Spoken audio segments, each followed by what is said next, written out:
So, this morning I had the question, and it was, why is it that women are feeling like when they get out of a relationship with their spouse or partner, that they can now live their best life? They feel free. And, you know, I was hoping that I would get more responses, but the two that I got, those were great responses. And so I wanted to talk a little deeper about it. So let's talk about it.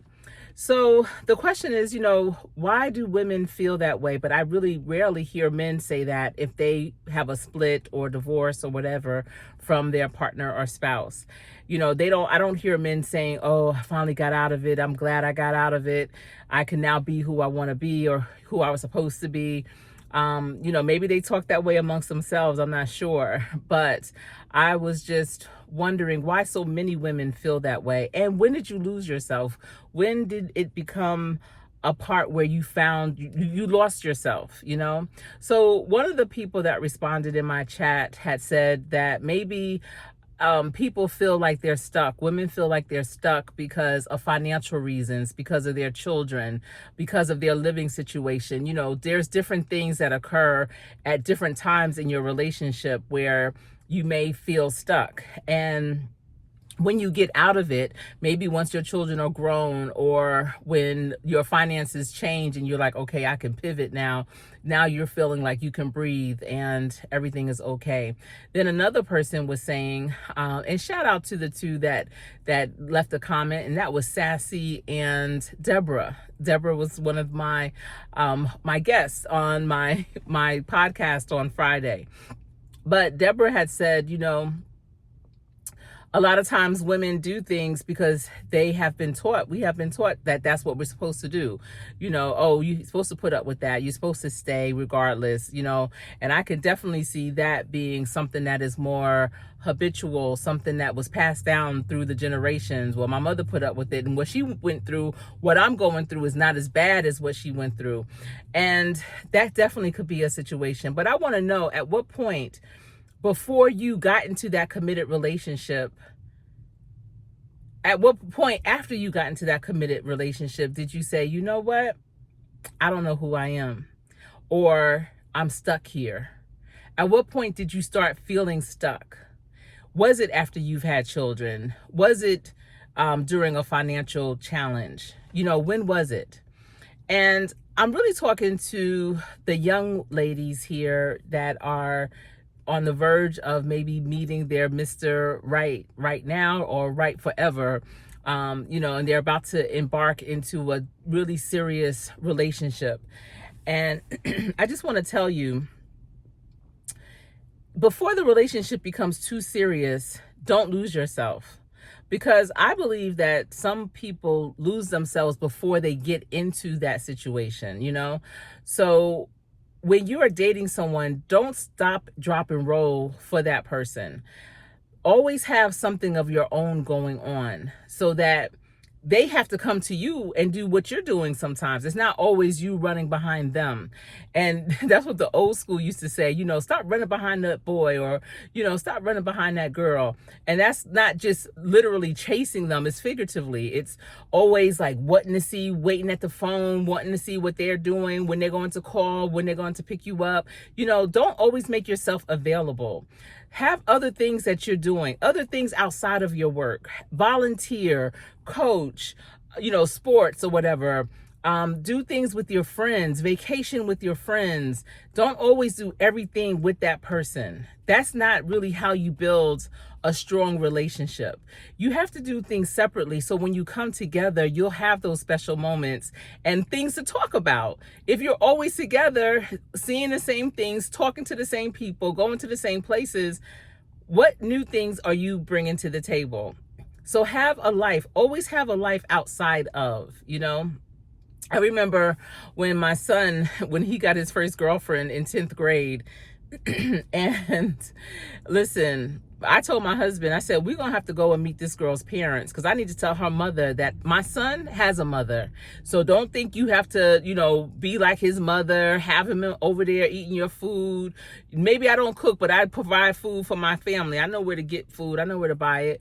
whatever. I never wanted that. So we went over there and I let her know, like, I love my son. You don't have to, because I know that happens sometimes, when parents see a good man, a good young man, and they like, oh, this is what you want.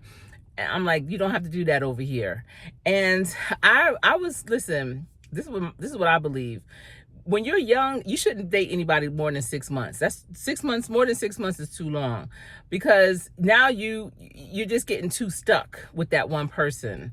And so with my son, she was not doing anything else but concerned about what he was doing.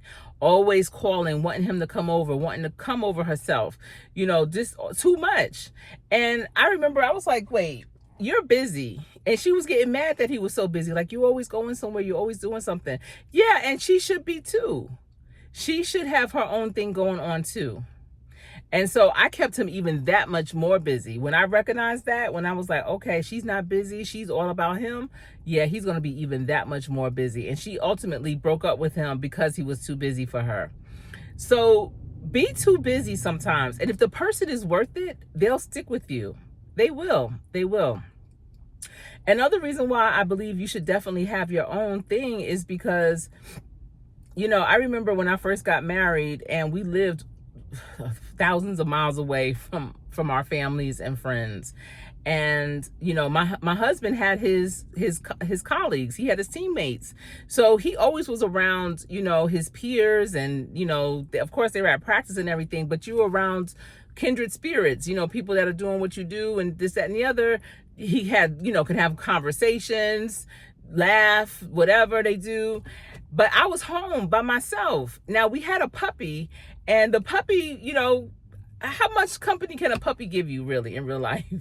But I didn't have anything outside of what was going on in my home. And so the minute my husband would come home, I would rush to him and be like, okay, tell me everything about today. What did you do first? And so he would try to be vague with it. Like, oh, we was in meetings. We went, we did this, practice. No. Tell me everything. You drove to the stadium. You got out your car. Like, I wanted details like that because I was just craving that conversation. I was craving information. And then at some point I was like, hold on, Sherri, no, you got to get your own thing. So what? You live this far from your family and friends. You got to do your own thing. So one few days I went home to New Jersey, where I'm from, and I decided to start my own business. So I got my business documents, got a business account, and got a PO box. And my oldest brother, he was like my liaison. So he would check my PO box for me for, information from my clients. He would deposit my checks. Back then, that's how people paid. This was in 95, 96. So 97, actually from 95 to 98, I had this particular business. And so he would, send me all the things that I needed, and it worked out. It kept me very busy. This business required a lot of research on behalf of my clients, and it grew so big until, remember Teen Summit from BET? They invited me to come on their show to talk about my business. But then I was pregnant with my son, and I was probably in my 7th or 8th month, and it wasn't, and at that time we were living in New Orleans, and they were like, it's not good for you to fly at this time because you're so big. So, that's what my doctor said. So I couldn't go. But that business really helped me gain who I am. And it didn't matter. Yeah, my husband, had 7-figure contracts, but I needed to have my own identity outside of his, do my own thing, make my own money, just have my own independence. That was so important to me. And not to cater to him 100%, waiting, what am I gonna, cook for him or whatever, even though I don't cook. So, what kind of food am I gonna prepare? I didn't have to have those kind of worries. That wasn't who I am. That's not who he married. So I didn't necessarily change to that. And this is why I think that premarital counseling is so important. A lot of people are foregoing that. That's when you meet with your pastor or a therapist, counselor, whatever, as a couple, and talk about what it is that's important to you, be it finances, your values, your goals, your relationships, how you like to communicate, your love language, and really understanding each other in a deeper way that's going to help you for a lifetime and not just a short time.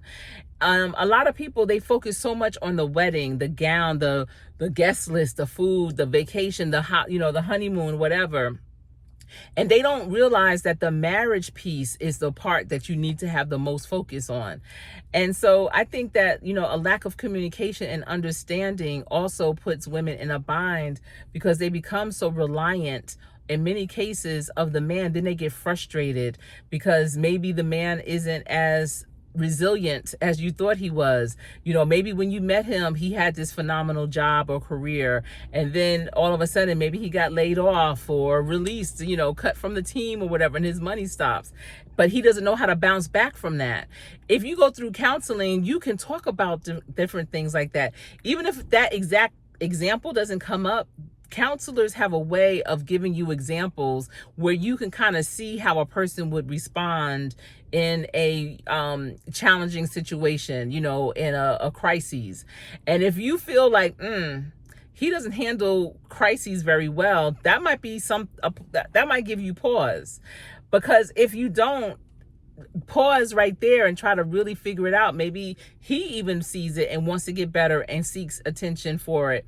If he doesn't and you're stuck with it, yeah, you're stuck. Then you are stuck. So there are telltale signs, but don't think that you have to get out of the relationship to be unstuck. You should try and not get stuck in the first place. I understand, there's things that are time consuming, but try and understand what your expectations are, what your requirements are, and adhere to that, but you have to discuss that in the beginning. And if you start to see some pivots, some changes that are not acceptable to you, because listen, that's not what you signed up for, communicate. Communication is key. Not communicating with your friends, your family about it, but communicating with your partner about it. Like, listen, you knew I was like this. You knew this was important to me. Why the change all of a sudden? Or, can we discuss how we can work this out together? This is a collaboration. This is a partnership. How can we work this out together so I'm not getting burnt out, so it's all not on me?